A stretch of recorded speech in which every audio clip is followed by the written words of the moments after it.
Buenas noches, bienvenidos. Gracias por estar aquí en la sintonía de Canal 10 con esta nueva edición de Una Cierta Mirada, un programa donde nuestro objetivo es presentarle distintos problemas que nos impactan de una manera o de otra con distintas miradas, con distintas formas de abordarlo para tener distintas curiosidades, este ángulo diferente para analizar un problema.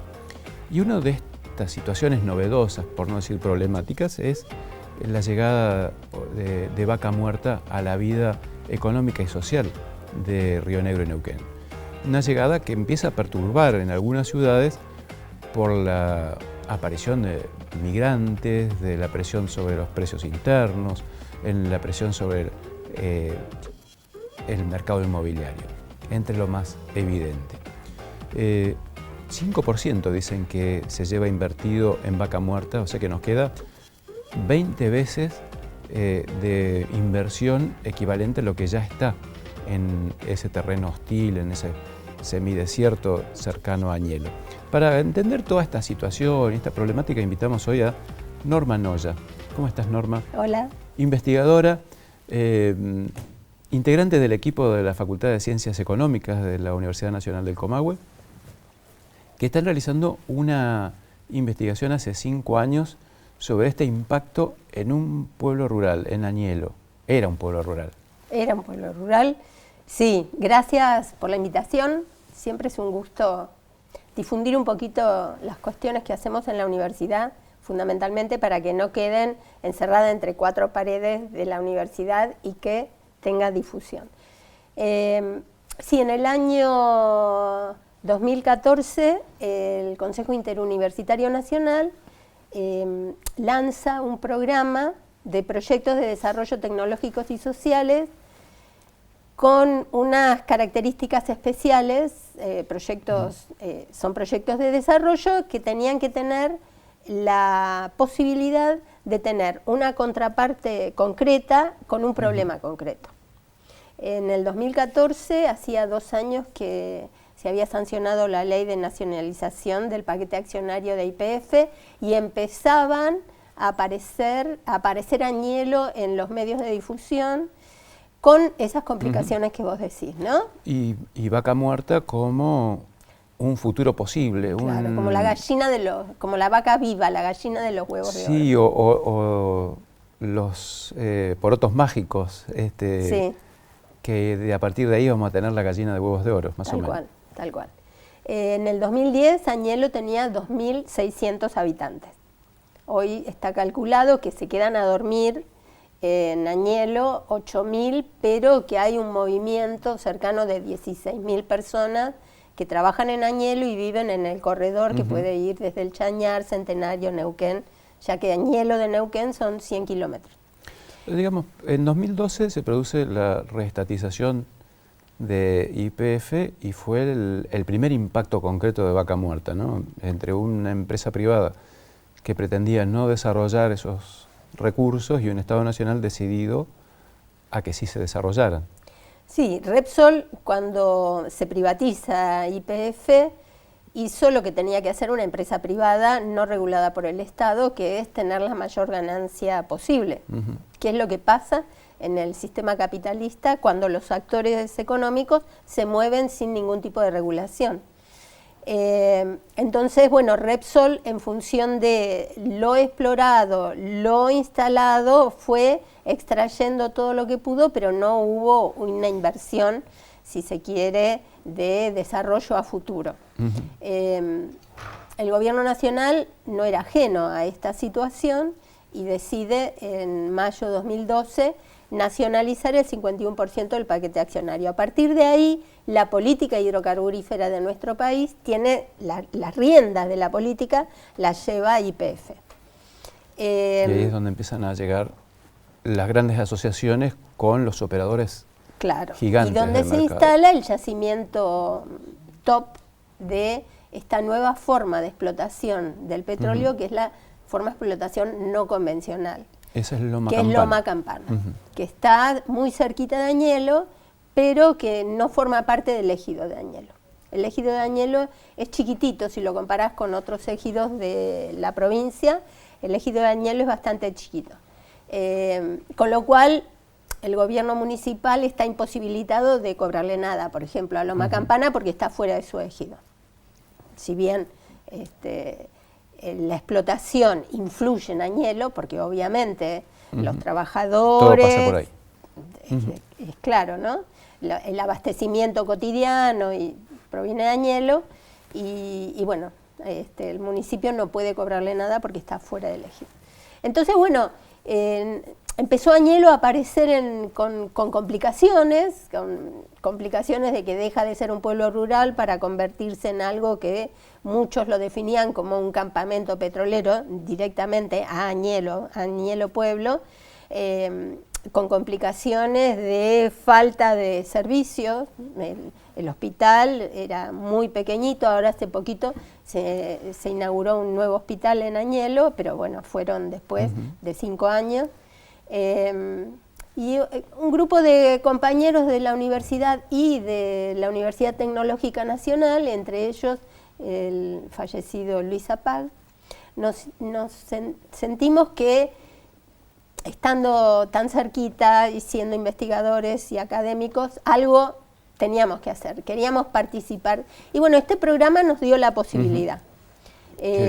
Presentamos una idea de proyecto, fuimos acotándolo, los objetivos del proyecto, y nos aprobaron el proyecto en el 2015, estuvimos trabajando en 2016, en septiembre de 2017 presentamos un informe de avance, pensando que con el nuevo gobierno nacional no nos iban a enviar el resto de los fondos que nos debían. Comprometidos. Pero finalmente sí lo hicieron a fin del año pasado, así que estamos terminando el proyecto y por supuesto que los fondos son con un presupuesto que hicimos en el 2014, así que podemos hacer muy poquitas cosas. Pero bueno, a un cortecito, dale, un ratito, dale. Y enseguida volvemos con esto de Añelo, pueblo de frontera, un mito, una realidad, ahí donde se termina la provincia ganadera y empiezan los hidrocarburos.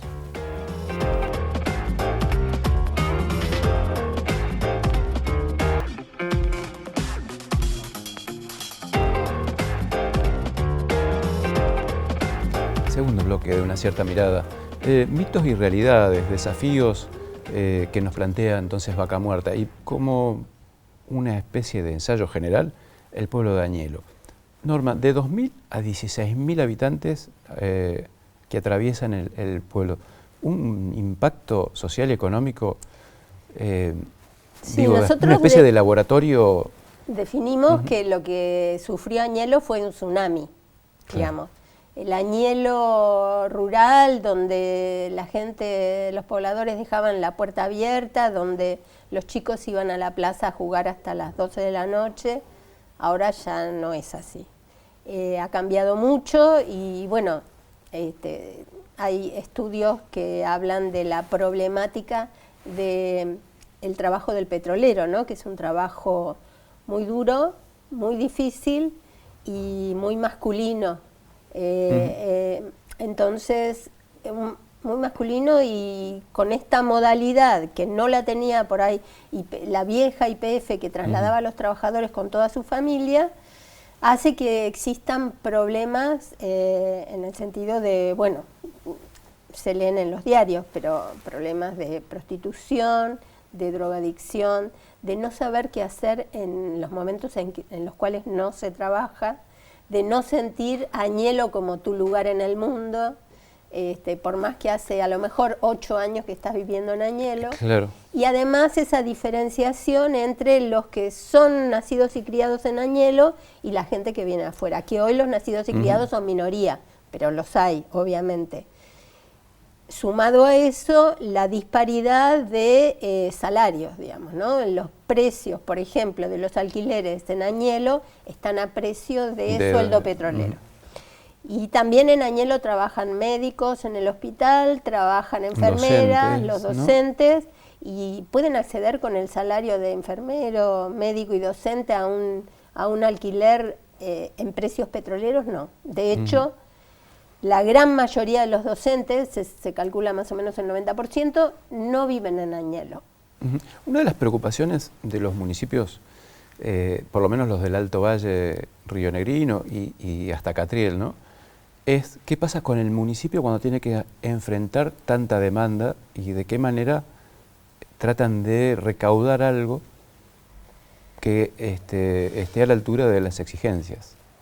Los municipios en general hacen malabares, más allá del color político que tengan, ¿no?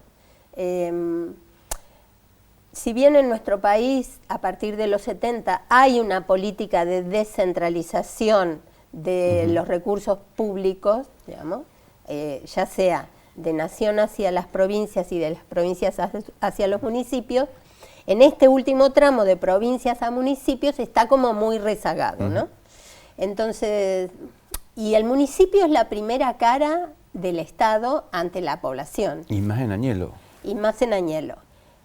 Hay un autor catalán que se llama Subirat, que plantea esto: los intendentes o los alcaldes en España no pueden decir, eso no es mi competencia, porque cuando terminan las competencias empiezan las incumbencias. Entonces, salud es una función del gobierno provincial, pero bueno, cuando hay problemas de salud en Añelo también interviene el gobierno municipal para tratar de alguna manera solucionar el problema, ya sea trasladando al paciente a Neuquén o al Hospital de Centenario. O sea, siempre el nivel más bajo de gobierno es el que está más cercano al problema y a veces, y como en el caso de Añelo, no tiene los recursos que necesitaría. Si bien el presupuesto de Añelo, hoy, 2019, estamos hablando de un presupuesto de 400.000 millones, 400 millones, es 4 veces más que el presupuesto 2010, actualizado el 2010. No ha crecido en la relación que creció la población y la demanda. No, obviamente que no. Tienen el doble de empleados municipales, tienen bastante más vehículos municipales que los que tenían, pero Añelo, por ejemplo, se dedica a recoger la basura, por ejemplo, ¿no? Entonces, hay el tema del sistema cloacal, el tema de la provisión de agua al nuevo Añelo. De Añelo es un valle, está el río Neuquén, Añelo, que es el casco viejo de Añelo en el valle, y después está la meseta, como que es bastante alta. Piso alto, sí. Claro. Entonces, están los problemas de suministro de agua a estos barrios nuevos que, te decía fuera del aire, uno deja de ir a Añelo 2 meses o 3 meses y ya hay un montón de viviendas nuevas, porque obviamente es una necesidad vivir en Añelo. Así que los problemas para Añelo y para estos pueblos que están cercanos a explotaciones hidrocarburíferas son infinitos. Claro. ¿Y la sociedad civil, cómo se prepara para transformarse casi de una economía de servicios agropastoriles a pequeños crianceros o chacareros, y de golpe se le aparecen los grandes actores del mercado demandando otras cosas? Sí. Uno de nuestros objetivos era ver la potencialidad de Añelo para aprovechar esta ola, este tsunami, ¿no? Hubo algunos ganadores y muchos perdedores. Los ganadores de Añelo fundamentalmente son aquellos que de alguna manera tenían alguna propiedad, un pedazo de tierra o una casita, o algo que podían alquilar o construir para alquilar o vender. Claro. Entonces, cuando nosotros íbamos en el 2014 a tener entrevistas con los pobladores de Añelo, muchísimos nos veían el medio vaso vacío, y los que veían el medio vaso lleno eran aquellos que tenían una tierra, ¿no? Claro, sí, tierra, o una casa, una casita, un departamento o algo. Los que no fueron grandes perdedores, porque perdieron esta cosa de la calidad de vida y la tranquilidad que tenía Añelo, que ahora no la tienen. Y por otro lado, es difícil de hablar de generación genuina de trabajo, de emprendimientos, si no existe la formación, si no existe las ganas, porque hay que tener ganas para hacerlo, y bueno, es complicada la situación, ¿no? Lo cierto es que para mucha gente fue como una condena, y quizás esa sensación no se evalúa desde las grandes políticas nacionales, yo creo. La macro. Vamos a un corte de Norma. Vaca Muerta y Añelo. Añelo es como una especie de espejo gigante de lo que puede pasar en el resto de las ciudades del Alto Valle, y por eso le estamos dando una especial atención. No se vaya, ya volvemos.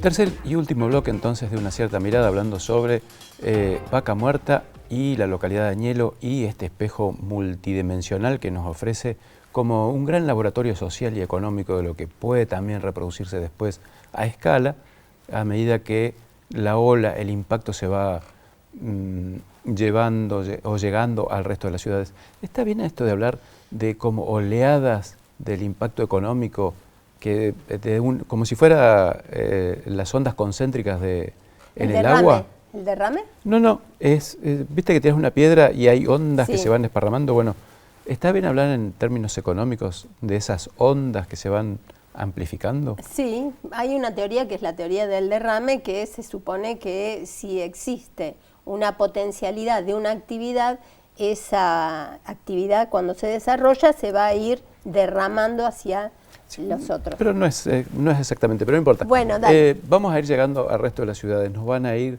mirando, y uno de los grandes miedos que hay con el tema del fracking y de la explotación de no convencionales es qué pasa con el agua. Estaba viendo un trabajo que ustedes hicieron y estuvieron investigando el tema este. Sí, uno de los objetivos, porque cuando fuimos a hacer los sondeos iniciales en el 2014, los pobladores de Añelo estaban convencidos que estaban tomando agua contaminada. Y si bien el EPAS, que es el organismo proveedor de agua de la provincia, hace análisis, como que los pobladores no le creían mucho. Entonces, uno de nuestros objetivos era hacer lo que llamamos las campañas del agua, que era primero definir los lugares estratégicos donde hacer muestras de agua y después hacer las muestras de agua con la mayor extensión posible, con lo cual son análisis muy caros fundamentalmente para ver si hay hidrocarburos en el agua. Eso estuvo en cabeza de la doctora Alejandra Giaveno de la Facultad de Ingeniería, porque nuestro proyecto en realidad tiene varias facultades: Ingeniería, Turismo, Derecho, nosotros de Economía. Elegimos 5 lugares, pudimos hacer 2 campañas, una en el 2016 y otra en el 2017. En una de las tomas tuvimos que cambiarla porque, bueno, también por la rapidez que pasan las cosas en Añelo, la provisión de agua inicialmente en el 2016 para los habitantes de la meseta era de un lado y después fue de otro. Entonces esa toma la cambiamos, dieron bien, no había, o sea, nosotros hay que ser cuidadosos con eso, ¿no? Porque nosotros no podemos afirmar en Añelo el agua no tiene hidrocarburos, no. Nosotros decimos que en mayo 2016 y en mayo 2017, en esas 5 muestras que hicimos, ahí no hubo presencia de hidrocarburos en el agua. En general todos los indicadores dieron bien, salvo aguas abajo del río Neuquén, que pasa en general en casi todos los lamentablemente. Es Cherichía. Sí, claro. Los desechos locales. Los desechos orgánicos locales, producto de los pozos ciegos, producto de que no hay un sistema cloacal muy extendido, producto de que cada vez hay más gente que vive en Añelo. Entonces, aguas abajo, ahí dio con presencia esterichisco. Norma, aparte de esta investigación, sos especialista en finanzas municipales. Nos queda re poquito tiempo, pero en este poquito tiempo, ¿podríamos hacer como una síntesis de enseñanzas para que nos da Vaca Muerta y el impacto que tiene en el municipio de Añelo? Sí, bueno, el municipio tiene producto de otros recursos, este incremento por 4 de su presupuesto ajustado 2010. Pero en realidad de recursos propios, o sea, llámese patentes, llámese licencias comerciales, llámese servicios retributivos por la recolección de residuos, alumbrado público y demás, recauda el 20% de su presupuesto. Hay cerca de un 15% que corresponde a la coparticipación provincial. ¿Qué es la coparticipación provincial? Y vamos a hacer una clase de finanzas públicas. El gobierno provincial recauda ingresos brutos, impuestos a sellos, recibe de la coparticipación federal las regalías, arma una bolsa, el gobierno de la provincia de Neuquén se queda con el 85%, el 15% lo reparte en la totalidad de los municipios. ¿Qué ocurre? Hay diferentes parámetros para ese reparto. Fundamentalmente, el parámetro más importante es la cantidad de población. Esa ley es de 1995.